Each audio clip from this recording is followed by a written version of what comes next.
ಏನಿವತ್ತು ಈ ರಾಜ್ಯ ಕಂಡಂಥ ಈ ದೇಶ ಕಂಡಂಥ ಅಪ್ರತಿಮ ರಾಜಕಾರಣಿ ಸಿದ್ದರಾಮಯ್ಯನವ್ರ ಮೇಲೆ ಪ್ರಾಸಿಕ್ಯೂಷನ್ ಕೊಟ್ಟಿರೋದು ಮಾನ್ಯ ರಾಜ್ಯಪಾಲರು ಯಾವುದೇ ಪೊಲೀಸಿಂದ ಆಗಲಿ ಯಾವುದೋ ತನಿಖಾ ಸಮಸ್ಯೆಯಿಂದ ಆಗಲಿ ಏನೂ ಇಲ್ಲದಿರೋ ಸಂದರ್ಭದಲ್ಲಿ ಏಕಾಏಕಿ BJPಯವರ ಮತ್ತು JDS ಅವರ ಕುತಂತ್ರದಿಂದ ಅವರ ಒತ್ತಡಕ್ಕೆ ಮಣಿದು ರಾಜ್ಯಪಾಲರು ಪ್ರಾಸಿಕ್ಯೂಷನ್ ಕೊಟ್ಟಿರೋದು ಪ್ರಜಾಪ್ರಭುತ್ವದ ಖಗೋಲೆ ಅಂತ ಹೇಳ್ತಾ ನಾವು ಒಂದು ತಿಂಗಳಿಂದ ಹೋರಾಟ ಮಾಡ್ತಾಯಿದ್ದೀವಿ. ಅಹಿಂದ ಚಳವಳಿ ಕರ್ನಾಟಕ ರಾಜ್ಯಾದ್ಯಂತ ನಾವು ರಾಜ್ಯಪಾಲರಿಗೂ ಹೋಗಿ ಕೊಟ್ಟಿದ್ದೀವಿ. ನೀವು ಮಾಡಿರೋ ತಪ್ಪು ಈ ದೇಶ ಮತ್ತು ರಾಜ್ಯ ಕಂಡಂಥ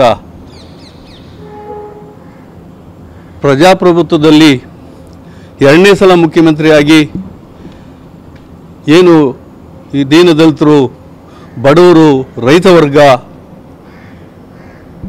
ಇವತ್ತು ಮೆಚ್ಚುವಂಥ ಕೆಲಸ ಮಾಡ್ತಾ ಇರೋ ಸಂದರ್ಭದಲ್ಲಿ ಭ್ರಷ್ಟಾಚಾರ ರಹಿತ ಸರ್ಕಾರ ಏನಾದರೂ ಈ ದೇಶದಲ್ಲಿದ್ದರೆ ಅದು ಸಿದ್ದರಾಮಯ್ಯನವ್ರ ಸರ್ಕಾರ ಅಂತ ಎಲ್ಲ ನಿಮ್ಮ ಟಿವಿಗಳಲ್ಲಿ ಪತ್ರಿಕೆಗಳಲ್ಲಿ ನೋಡ್ತಾ ಇದ್ದೀರಿ ನೀವೇ.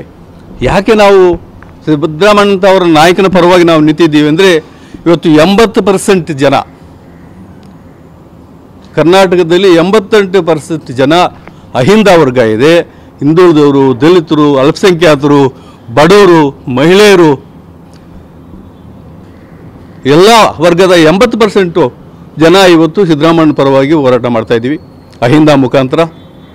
ಇವತ್ತು ರಾಜ್ಯಪಾಲರು ಕರ್ನಾಟಕ ರಾಜ್ಯದಲ್ಲಿ ಕೊಟ್ಟು ರಾಷ್ಟ್ರಪತಿಯವರು ಕೂಡ ನಾವು ರಾಜ್ಯಪಾಲರ ವಿರುದ್ಧವಾಗಿ ಪ್ರಾಸಿಕ್ಯೂಷನ್ ಕೊಟ್ಟಿರೋ ತಪ್ಪು, ಏನೂ ತನಿಖೆ ಇಲ್ದಿರ, ಏನೂ ಅಪರಾಧ ಇಲ್ದಿರ ಒಬ್ಬ ನಿಷ್ಠಾವಂತ ರಾಜಕಾರಣಿ ಮುಖ್ಯಮಂತ್ರಿ ಸಿದ್ದರಾಮಯ್ಯನವರ ಮೇಲೆ ಆಪಾದನೆ ಮಾಡಿರೋದು ಭಾರಿ ತಪ್ಪು.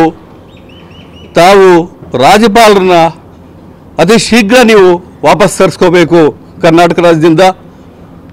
ಯಾಕೆ ನಾವು ಹೇಳ್ತಾ ಇದ್ದೀವಿ ಅಂದರೆ ಇಡೀ ರಾಜ್ಯ ಕೂಗಾಗ್ತಾ ಇದೆ. ಒಬ್ಬ ನಿಷ್ಠಾವಂತ ರಾಜಕಾರಣಿಯನ್ನು ಇವತ್ತು ಪ್ರಾಸಿಕ್ಯೂಷನ್ಗೆ ಪರ್ಮಿಷನ್ ಕೊಟ್ಟಿರೋದು ತಪ್ಪು. ಅದರಿಂದ ನಾವು ನೇರವಾಗಿ ರಾಷ್ಟ್ರಪತಿಯವ್ರನ್ನ ನೋಡಿ ರಾಷ್ಟ್ರಪತಿಯವರ ಕಚೇರಿಗೆ ನಾವು ನಮ್ಮ ಮೆಮೊರಂಡಮ್ ಕೊಟ್ಬಿಟ್ಟು ಬಂದಿದ್ದೀವಿ. ಇದು ನೇರವಾಗಿ ರಾಷ್ಟ್ರಪತಿಯವರು ನೇರವಾಗಿ ನಮ್ಮ ರಾಜ್ಯದಿಂದ ರಾಜ್ಯಪಾಲರು ವಾಪಸ್ ಕರೆಸ್ಕೋಬೇಕು. ಇಲ್ಲಾಂದರೆ ಇಡೀ ರಾಜ್ಯಾದ್ಯಂತ ಬೆಂಕಿ ಬೀಳುತ್ತೆ. ಯಾವುದೇ ಕಾರಣಕ್ಕೂ ಕರ್ನಾಟಕ ಜನತೆ ಸುಮ್ಮನೆ ಇರೋದಿಲ್ಲ. ನೀವು ಒಬ್ಬ ಏಜೆಂಟ್, BJP ಏಜೆಂಟ್ ಥರ ನೀವು ವರ್ತನೆ ಮಾಡ್ತಾ ಇದ್ದೀರಿ. ಯಾವುದೇ ಕಾರಣಕ್ಕೂ ಕರ್ನಾಟಕ ಜನ ಮೆಚ್ಚೋದಿಲ್ಲ. ರಾಜ್ಯಪಾಲರನ್ನು ಆದಷ್ಟು ಬೇಗ ವಾಪಸ್ ಕರೆಸ್ಕೋಬೇಕು ಅಂತ ನಾವು ಅಹಿಂದ ಚಳವಳಿ ಮುಖಾಂತರ ನಾವು